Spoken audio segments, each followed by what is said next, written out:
Namaste everyone. Welcome to the second lecture of matter in our surroundings.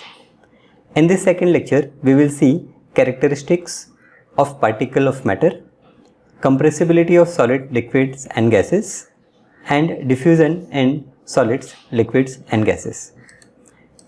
In the last lecture, we have seen that matter is made up of particles. Now here by particle we mean that atoms and molecules. Now here first we will see some characteristic. First characteristic is the particle of matter are very small. Second, the particle of matter have spaces between them. Third, the particle of matter are constantly moving. And fourth, the particle of matter attract each other. We will now perform some simple experiment to show all the characteristics of particle of matter. First property is the particle of matter are very small. The very small size of particle of matter can be shown by performing the following experiment using potassium permanganate and water. Potassium permanganate is a kind of matter. We take 2 or 3 small crystals of potassium permanganate and dissolve it in 100 milliliter of water in a beaker. Then I take 10 ml of this solution. This is the purple color. So I take 10 ml of this purple color solution and add it to 90 ml of water. So the color of this solution will become little dilute. It become a little faint. Now I again take 10 ml of solution from the second beaker and add it to third beaker. After adding, I will get that the solution is become more lighter. I do this experiment 4 or 5 times and I find that the solution is becoming lighter and lighter and lighter. But as there is presence of some purple color, it indicates that in the last beaker also there is some amount of potassium permanganate present. So here we have seen that by taking a very small amount of potassium permanganate, I can make solution to a very large amount of water. I can dissolve it in a large amount of water and then also I get some amount of purple color in it. This experiment shows that just 2 or 3 tiny crystals of potassium permanganate can impart color to a very large amount of water. From this observation, we conclude that each potassium permanganate crystal is made up of millions of small pieces, small particles which keep on separating and imparting color to more and more water. So what conclusion we have drawn? So the conclusion we have drawn that these 2 to 3 small crystals, they are made up of millions of small particles. Now, since each tiny crystal of potassium permanganate is supposed to be made up of millions of particles, therefore we conclude that particles of matter are very small, because 2-3 small crystals, they are made up of millions of particles. So as they are made up of millions of particles, each particle will be very small. So first characteristic, that the particles of matter are very small, can be verified with the help of this experiment. Now let us move to the second characteristic. The particles of matter have spaces between them. The spaces between the particle of matter can be shown by performing the following experiment by using water and sugar. We take about 100 ml of water in a beaker, mark the label as you can see here, red mark we have done, mark the label, then we take 50 gram of sugar. Now I add this 50 gram of sugar in the water in beaker, dissolve the sugar by stirring it with the glass rod. When all the sugar has been dissolved, we get a sugar solution. Let us look at the level of this sugar solution. Now you can see that there is no change in level. This means that even after dissolving 50 gram of sugar in 100 ml of water, the volume has not increased. This can be explained by assuming that the particle of water have some spaces between them. So right, as I added 50 gram, now this sugar has some volume. I added this 50 gram of sugar in this water, but the level of water does not change. So from this, what conclusion I can draw? That this water has small spaces between them. When the sugar is dissolved in water, its crystals, that is crystals of sugar, they separate into very fine particles, and these particles of sugar go into the spaces between various particles of water, due to which there is no change in volume of water on dissolving sugar in it. The fact that there is no change in volume on dissolving sugar in water tells us that there are spaces between the particles of water, and these spaces accommodate sugar particles. So from this experiment we conclude that particles of matter have spaces between them. Now let us move to the third characteristic. The third characteristic is the particle of matter are constantly moving. The best evidence that the particle of matter are constantly moving come from the studies of diffusion and Brownian motion, which we have already discussed.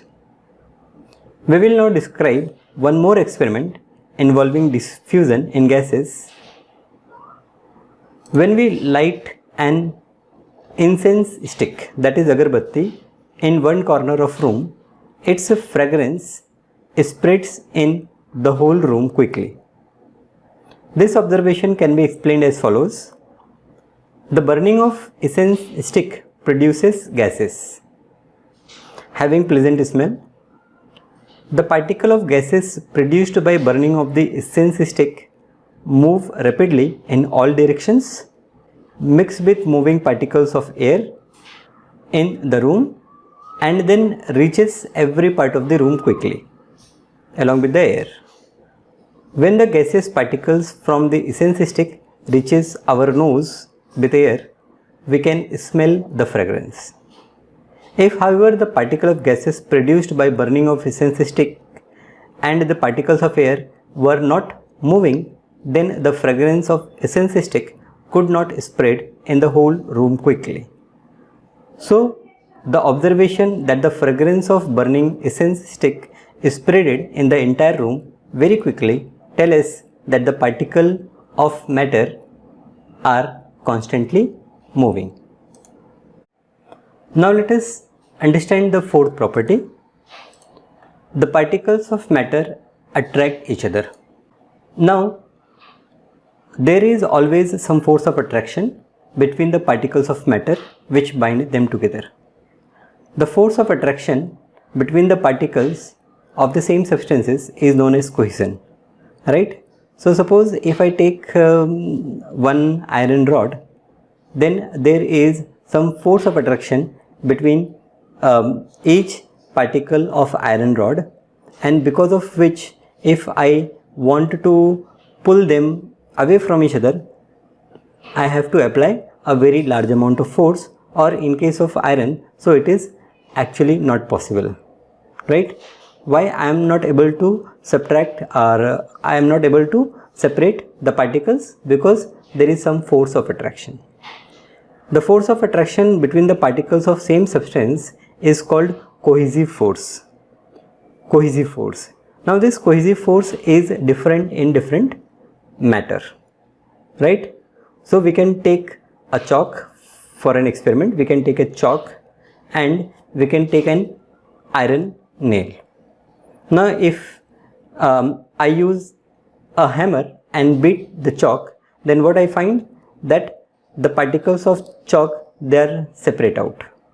But if I beat the iron nail with a hammer, then the particles are not separating out. So here it indicates that the force of cohesion between the particles of chalk are small as compared to the force of attraction between the particles of iron rod or iron nail. So these are the 4 characteristics of particles of matter which we have studied here, right? Let us revise what are the 4 properties. So the 4 properties are: the particles of matter are very, very small, the particles of matter have spaces between them, the particles of matter are constantly moving, and the particles of matter attract each other.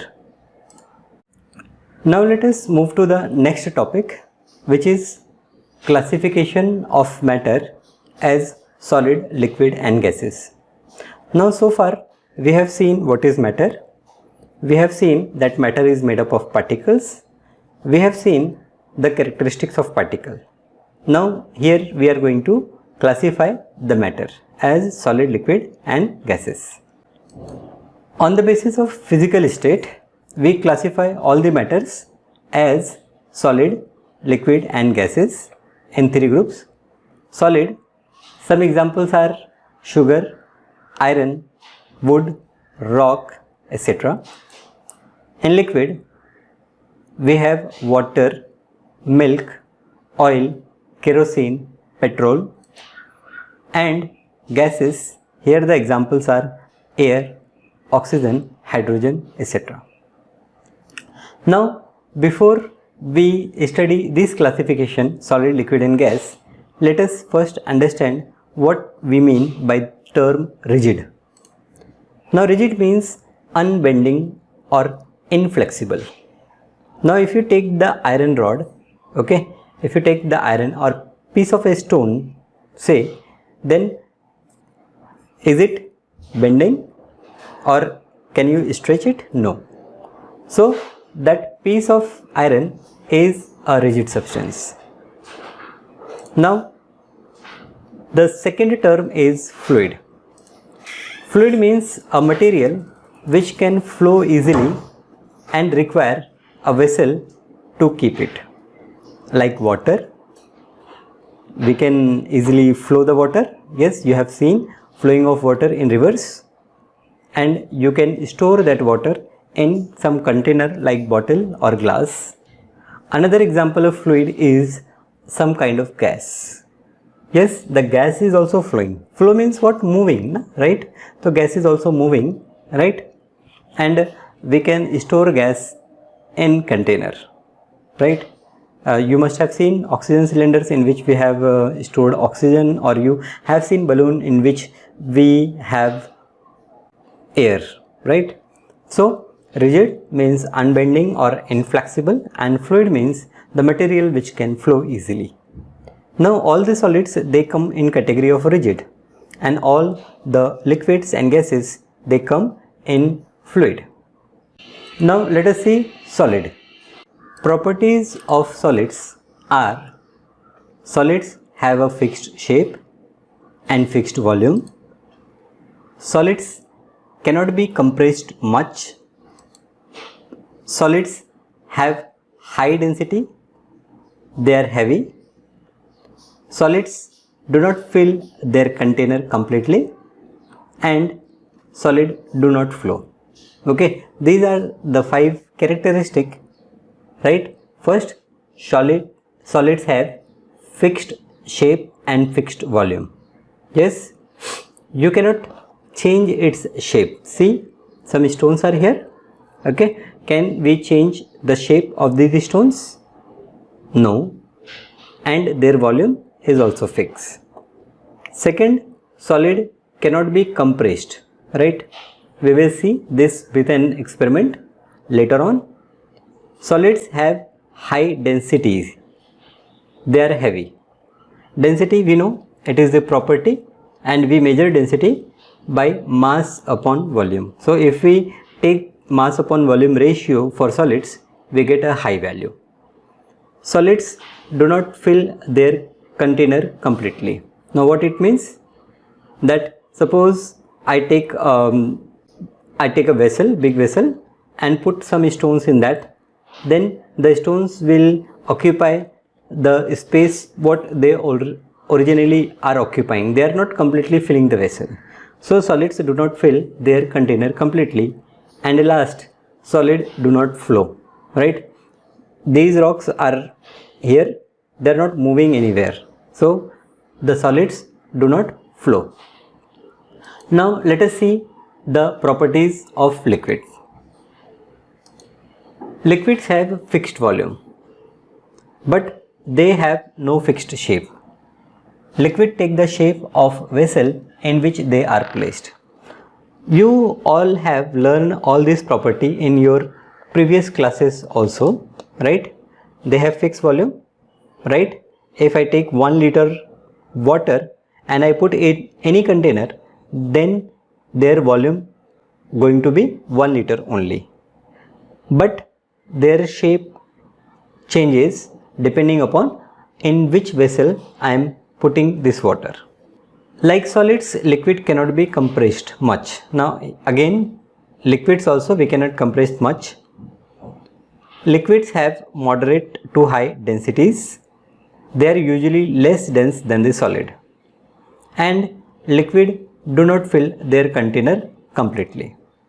And finally, liquid flow easily, right? Water is the best example. If you drop water, then it starts flowing from higher level to lower level. And finally, the properties of gases. Gases have neither a fixed shape nor a fixed volume. Gases acquire the shape and the volume of the vessel in which they are kept. So when I put air in balloon, they take the shape of balloon. If I leave that air in a room, then they will occupy complete room. Okay, so they have neither a fixed shape nor a fixed volume. Gases can be compressed easily into a small volume. Now we have seen about, we know about LPG, liquefied petroleum gas, or oxygen cylinder. What we do in both the cases, we compress these gases, right, in cylinder so that we can move them or carry them easily. Gases have very low densities. They are very light. A gas is much lighter than the same volume of solid or liquid. Gases fill their container completely and gases flow easily.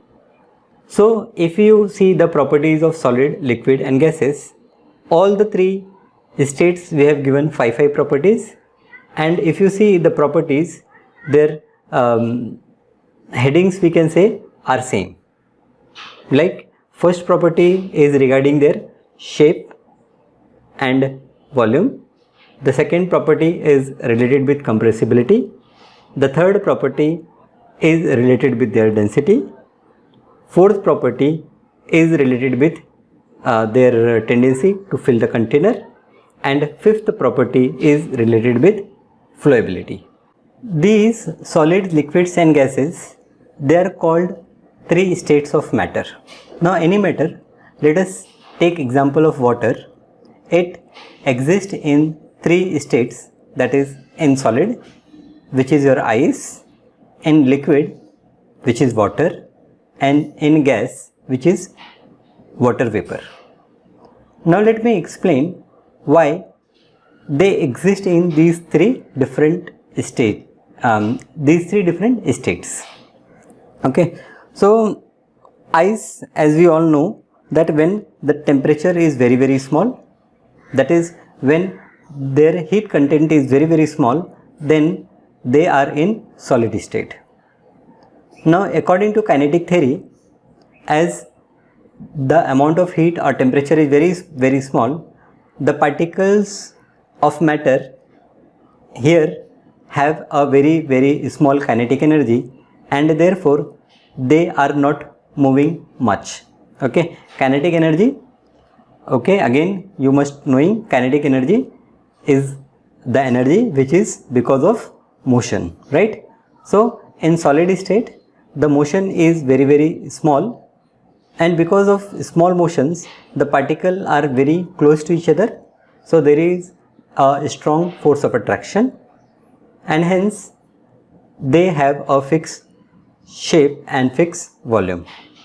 Now when we heat them, or when we provide some energy in the form of heat, then what happens? Their kinetic energy of the particles, they start increasing and they start moving further apart from each other, and because of that their force of attraction, it weakens, and therefore they do not have a fixed shape, they can flow easily, right?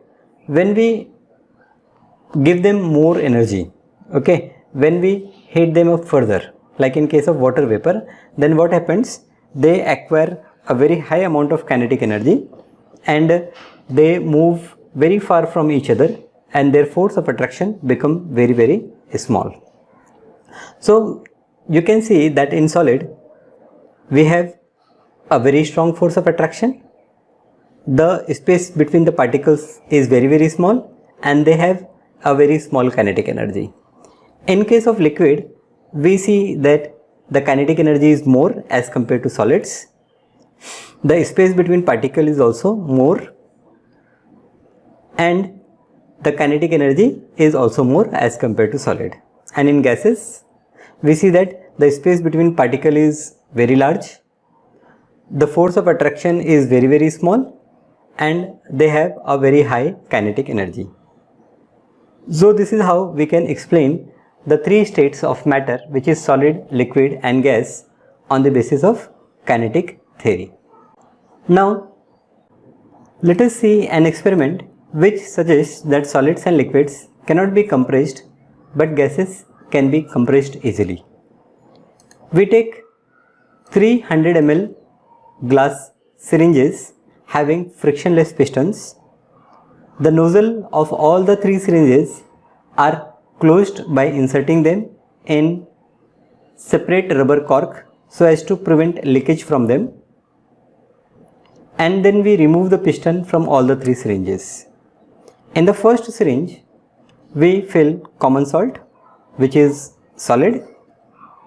In the second syringe we fill water, then insert piston back. In the first case also we insert piston back, and in third syringe we keep empty, so there is some gas, and then I insert the piston.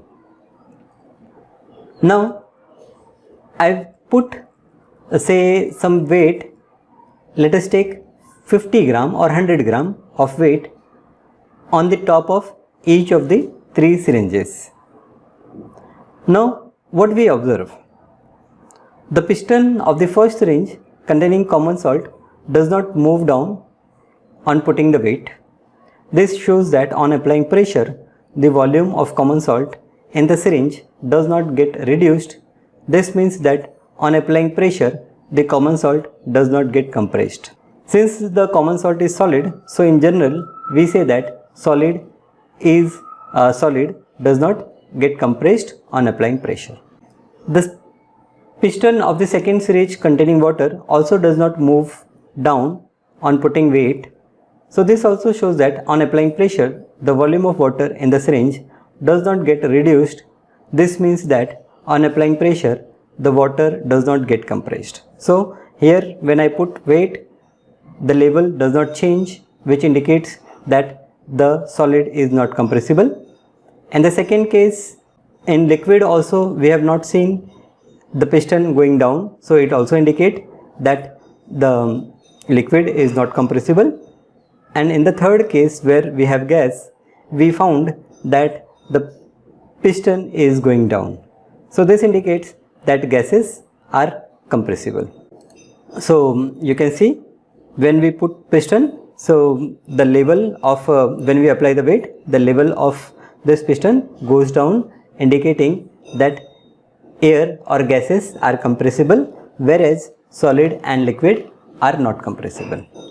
Liquids are little bit compressible, okay, and solids, they are very, very small, they are compressible in very, very small amount. So solids are definitely not compressible. Waters also we can consider in that category, and air are compressible.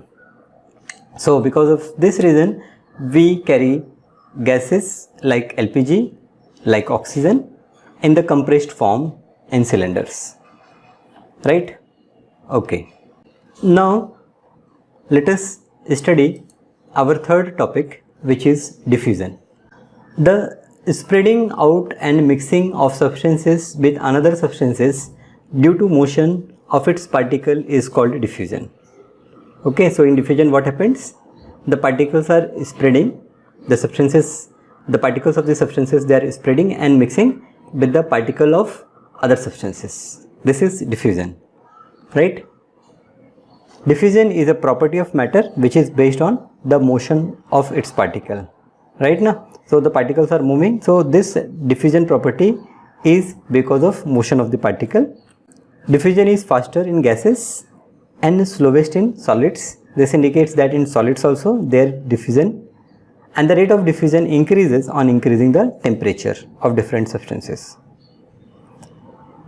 This phenomenon of diffusion tells us that the particle of matter are constantly moving, right? We have seen right in last lecture about diffusion, we have seen some experiment about diffusion. Now let us study one by one. First, diffusion in gases. The smell of food being cooked in the kitchen reaches us even from a considerable distance. When the food is cooked, some of the substances in the food releases gases having smell of food in them. The particle of these gases move very quickly and mix up with the air by diffusion.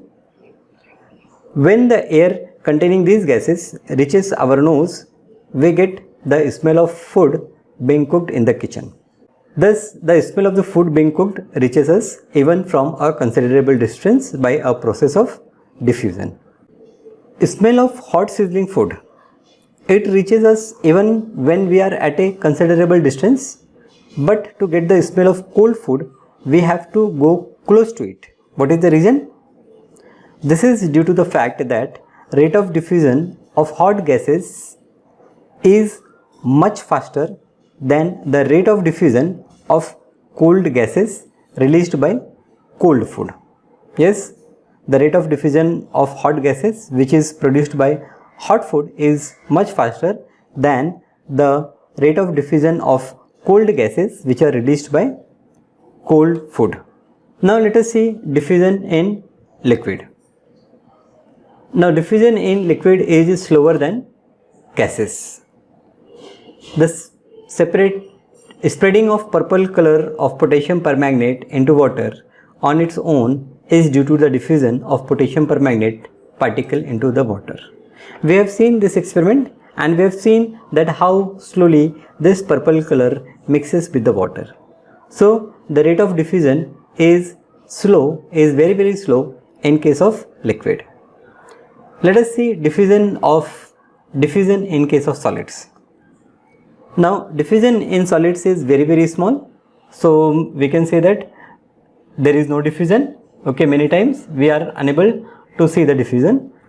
If we write something on the blackboard and leave it uncleared for considerable period of time, say about 10 to 15 days, then we find that it becomes quite difficult to clean the blackboard afterwards. This is due to the fact that some of the particles of chalk have diffused into the surface of blackboard. Okay, this we have observed. Suppose there is a Diwali vacation and before Diwali vacation teacher has given some questions to us and the board was not rubbed. Then after Diwali vacation, when we enter in the class and we try to rub the board, then we find it very difficult. So what happened here? Here the particles of the chalk, they diffused with the board. If two metal blocks are bound together tightly and kept undisturbed for few years, then the particles of one metal are found to have diffused into the other metal. So here it indicates that diffusion is happening in gases, in liquids and in solids. The rate of diffusion is more in case of gases, is less in liquids and is very less in case of solids. So here we have seen these three topics. What are the three topics that we have learned? Yes, first topic is properties, right? Properties of particles of matter. Second, we have studied the three states of matter, that is solid, liquid and gas. We have seen compressibility of solid, liquid and gases, and lastly we have seen diffusion in case of solid, liquid and gases. Thank you.